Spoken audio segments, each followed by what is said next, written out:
Untuk video podcast aku yang lepas, ramai yang suka podcast macam tu. Diorang tak perlu tengok video, diorang perlu hanya dengar audio. Dan dalam video tu juga ada yang prefer untuk tengok reaksi muka aku juga bila bercakap tentang satu topik tu. Jadi untuk video podcast kali ni, aku akan letak muka aku, tapi untuk korang yang prefer dengan audio je, korang boleh teruskan dengan audio. Sebab aku takkan tempel apa-apa video dan aku pun takkan letak apa-apa gambar sangat lah. Dekat ruangan description kali ni, macam biasa, aku share satu lagi baju yang korang boleh beli dekat Lazada. Tapi nak tahu baju apa, make sure korang tekan terus. Aku tak nak bagi tahu dekat dalam video ni. Agak cun jugalah design baju tu. Dan aku bagi tahu lah cara korang boleh support channel ni sebenarnya. By korang tekan butang subscribe, korang tengok semua video daripada mula sampai habis, korang follow IG aku Hazwan_Shah. Dan satu lagi cara yang sebenarnya aku tak pernah share dekat korang, tapi mungkin ada yang dah tahu benda ni. Kata kalau korang tekan link yang baju-baju aku selalu share tu, kalau korang tekan link tu, and then kalau korang beli baju tu juga, aku akan dapat commission lah. Dan kata kalau korang tak nak beli baju tu pun, mungkin kalau korang nak beli barang apa-apa dekat Lazada ke, dekat Shopee ke kan, sebelum korang beli barang tu, korang pergi ke video aku, tekan link dekat ruangan description productlink.io tu, and then akan bawa korang ke page Lazada. Dari situ baru korang search dekat ruangan search Lazada ataupun Shopee barang apa yang korang nak. Dengan cara tu juga mungkin lah kadang-kadang aku boleh dapat commission juga, tapi sikit lah, tak banyak mana. So tu cara yang korang boleh buat untuk support channel Hazwan Shah Wrestling ni.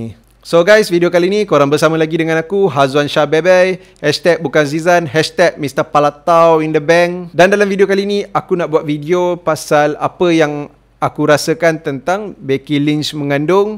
Sebab yang ni ramai orang request dan aku pun nak kongsi sikit pasal berita yang agak sedih tentang Shad Gaspard. Jadi kita mula dulu tentang Becky Lynch yang sekarang ni tengah hamil. Dan hamil anak siapa? Kalau tanya aku, anak Seth Rollins lah. Benda ni kita tak payah nak persoalkan pun. Aku nampak ramai orang persoalkan dekat komen-komen kat YouTube, video-video orang lain lah. Dan macam dekat IG Berita WWE, IG Abang Wrestling, ada yang bertanya apa, siapa bapak budak tu kan. So aku rasa tak payah persoalkan.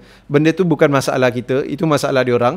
Tapi kalau tanya aku, anak Seth Rollins lah, tunang dia, siapa lagi kan. Dan ramai yang tanya sebenarnya, diorang tu dah kahwin ke? Macam mana Becky boleh mengandung? Diorang tak kahwin lagi, diorang dah bertunang. Diorang nak kahwin tapi kena postpone sebab virus yang sekarang ni tengah berleluasa. Dan jangan tanya juga, bukan salah ke diorang buat macam tu sebelum bernikah dan sebagainya. Sebab kat sini aku bukan nak respon daripada segi agama.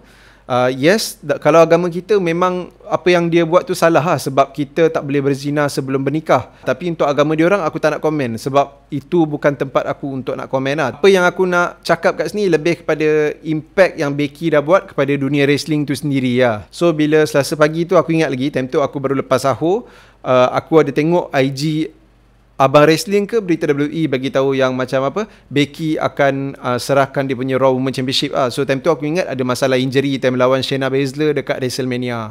Rupanya tidak. Aku kena tunggu Raw dekat Astro baru aku boleh tengok apa yang berlaku. Dan sementara nak tunggu Astro malam tu, aku dah dapat banyak spoiler lah. Ramai yang DM Instagram aku, ramai yang tegur aku kat WhatsApp apa semua kan. Dan tak sedap lah. Aku memang plan tak nak buka WhatsApp dengan IG tu. Tapi bila kau tak buka pun, kau dah boleh nampak apa yang diorang tulis. Time tu dah spoil lah. Dan aku minta lah sesiapa yang selalu rajin DM aku ke apa kan, better jangan bagi aku spoilers lagi Astro tak habis. Dan pay-per-view ni selalu aku tengok live lah, unless aku bekerja. So yang tu lain cerita. Tapi kalau Raw dengan SmackDown, memang aku kena tunggu Astro. WWE Network memang tak ada live Raw dengan SmackDown. Bila dah dapat spoiler tu, malam tu bila aku tengok Raw, walaupun aku dah tahu benda tu terjadi, tapi benda tu agak emotional jugalah untuk aku. Bila aku dengar Becky kata I'm going to be a mother tu kan, macam rasalah benda tu kat sini. Sebab macam mana nak cakap even kalau contohlah aku tengok anime kan, aku tengok Naruto, member aku dah spoilkan lah, dia bagi tahu dekat manga Neji dah tak ada lah kan. Tapi time tu aku tengok kat anime, Neji masih ada. Dan aku tak expect pun Neji takkan pergi kan. So tapi bila aku dah tahu benda tu pun, bila aku tengok anime, bila time Neji pergi pun, benda tu effect tau. Rasa macam luluh gaah hati tu kan. So benda yang sama jugalah, rasa macam ada rasa sebab bukan, yang ni bukan sebab sedih lah, tapi sebab happy lah untuk Becky dengan Rollins. Apa tak happy kan kalau kita nak bagi another new life dekat muka bumi ni. So time tu dunia wrestling memang agak kecoh pasal Becky hamil ni. Dan ramai yang menunjukkan respon yang diorang happy lah, lagi-lagi dalam family WWE tu sendiri. Dan kalau tanya aku pun, happy lah kot kan. Sebab aku rasa okay, selain daripada benda ni untuk Becky, aku rasa untuk WWE kita akan nampak peluang untuk woman superstar yang lain pula nak menyinar kan. Walaupun tak senang nak ganti kasut Becky ni, nak ganti tempat Becky ni sebagai top woman superstar, tapi kita nampak orang lain akan ada peluang. Dan time ni juga kita nampak betapa Becky ni dia terpaksa surrender dia punya Raw Women Championship ni dengan cara yang macam dulu Edge kena agak, dengan cara yang agak terhormat, sebab bukan dia kalah tapi sebab dia hamil lah.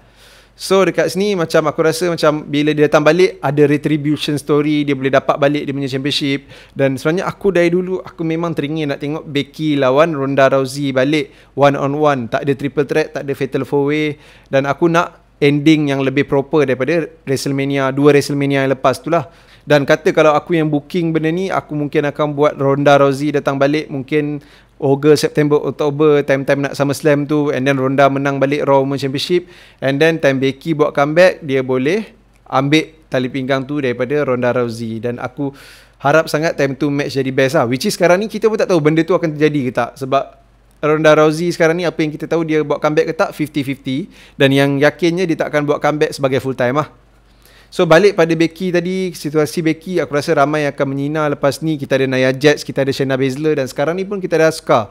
Dan ada lagi sebenarnya, mungkin yang ramai tak tengok NXT tak tahu yang Kairi Sane ni pun perform gila dekat NXT sebagai NXT Women Champion. So bila masuk main roster ni mungkin Kairi Sane kena usaha lebih sikit lah. Tapi bila nak cerita pasal happy tak happy ni kan, kita boleh nampak lah sebenarnya bukan nak kata orang tu tak happy dan bukannya nak kata orang tu bitter ke apa. Tapi kalau korang kenal Jim Cornette, dia ada buat podcast. Dalam podcast dia ada bagi tahu yang Becky tak sepatutnya hamil. Sebab sekarang ni dia dibayar setiap tahun 1 juta kan. Ni sumber daripada berita WWE. Korang boleh follow IG berita WWE supaya korang tak ketinggalan news-news yang ada kat WWE sekarang ni. Dan even aku sendiri pun aku follow ataupun keep updated daripada IG berita WWE lah, dan juga Abang Wrestling. So back to the point, Becky ni dibayar 1 juta USD untuk 1 tahun. Dan sekarang ni Jim Cornette kata consider bayaran dia ni adalah antara yang paling tinggi untuk woman superstar. Patutnya Becky tak boleh lepaskan benda tu. Dia kena bertanggungjawab sebab dia dapat amount yang banyak tu. Dan selain daripada bertanggungjawab dapat amount banyak tu, dia pun kena pandai untuk diri dia sendiri lah, which is macam kumpul duit banyak-banyak dulu time kerja dengan WWE. Sebab Becky ni masih ada masa lagi untuk nak jadi ibu. Jadi Jim Cornette rasa benda yang dia buat ni tak patut lah. Dia patut perform dulu, kumpul duit dulu, and then jalankan tanggungjawab dia sebagai top woman superstar. Lepas tu baru dia pregnant lah. Dekat sini aku tak boleh nak kata dia bitter, aku tak boleh nak kata dia tak happy ke, ataupun aku pun tak tahu nak cakap macam mana. Tapi ramai orang expect dia bitter lah. Kalau tanya aku, kalau time tu dah rezeki dia, mungkin benda ni dia tak plan, kita nak buat macam mana? Kita tak boleh nak judge kan. Sebagai top superstar, dia kena jalankan tanggungjawab dia. Banyak tu, 1 juta USD setiap tahun kan. Tapi kat sini pun aku boleh fikir balik, ataupun aku boleh counter balik, dia dapat bayaran tu sebab dia deserve benda tu. Dia dah tunjukkan yang dia deserve benda tu. Kalau tak, WWE takkan naikkan bayaran dia banyak tu.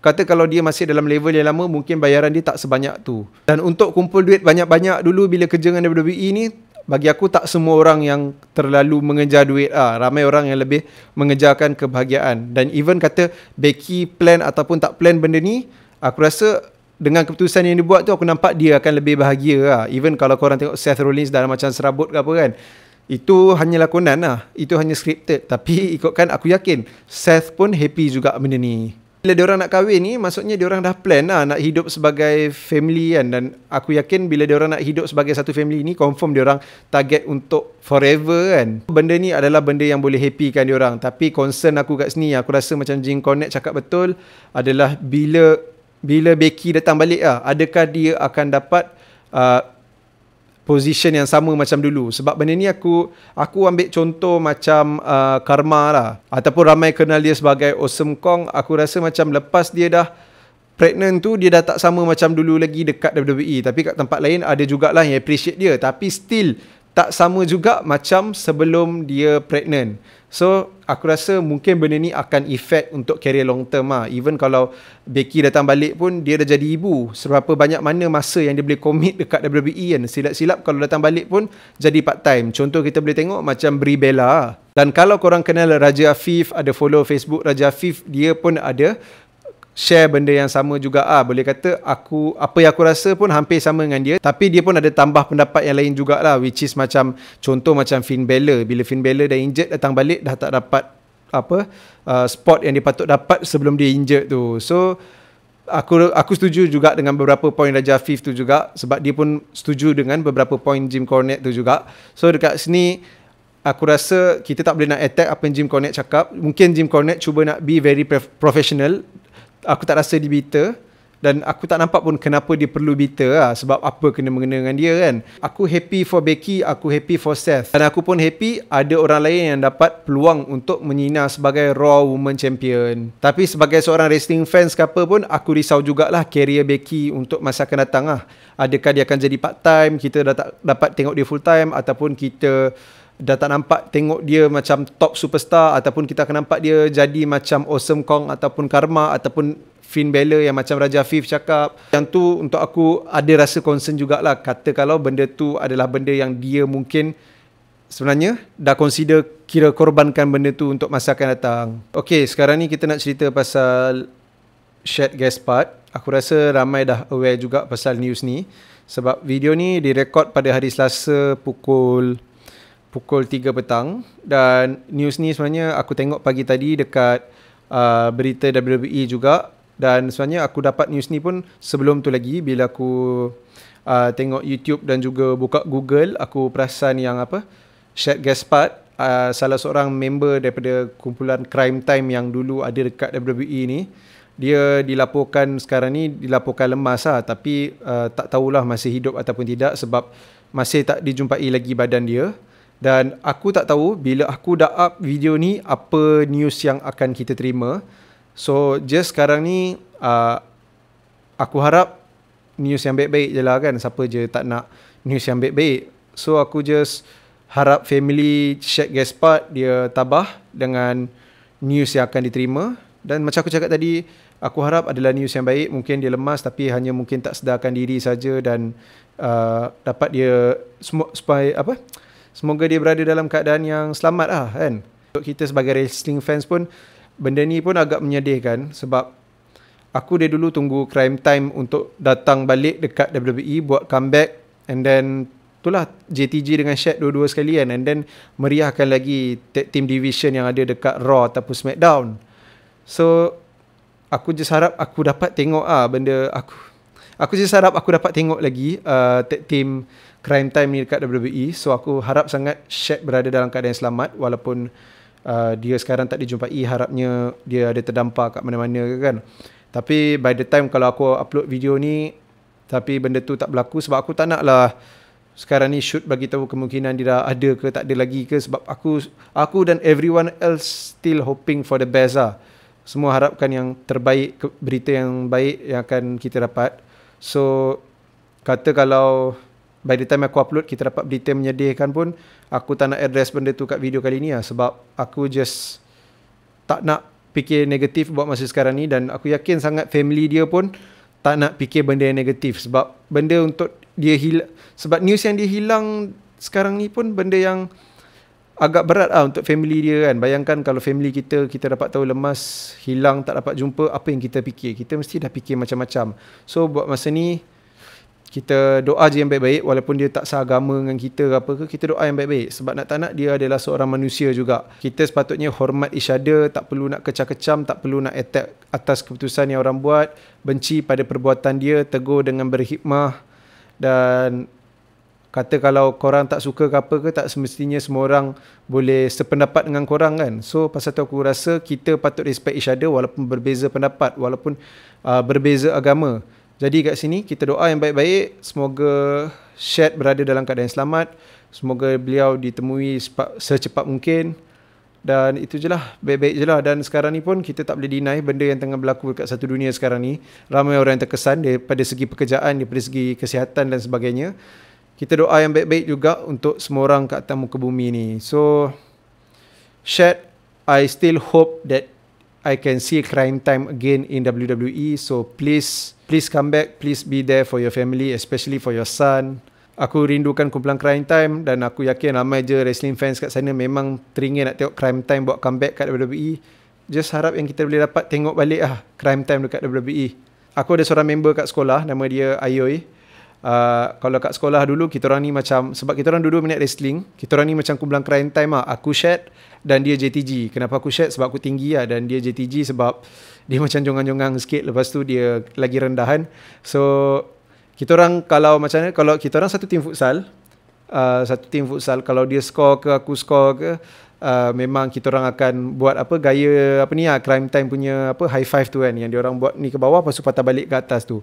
So nampak tak Crime Time tu betapa aku minatnya sebenarnya kumpulan Crime Time tu dulu kat WWE. Bukanlah tag team yang paling aku minat kan, tapi bila dia orang ada kat WWE aku minat. Dan aku tak suka bila Shad Gaspard dengan JTG ni dulu dipisahkan sebab aku rasa macam as a single superstar dia orang memang tak boleh go, but as a tag team they did very very good job So tu je, doa yang baik-baik untuk Shad, untuk semua orang atas muka bumi ni. Lagi-lagi sekarang ni tengah bulan puasa, masa-masa yang sesuai untuk kita berdoa. Banyak waktu yang mustajab untuk berdoa. Berita yang sangat menyedihkan. So itu saja guys untuk video kali ni. Jangan lupa kalau tak ada keperluan, duduk rumah, stay home.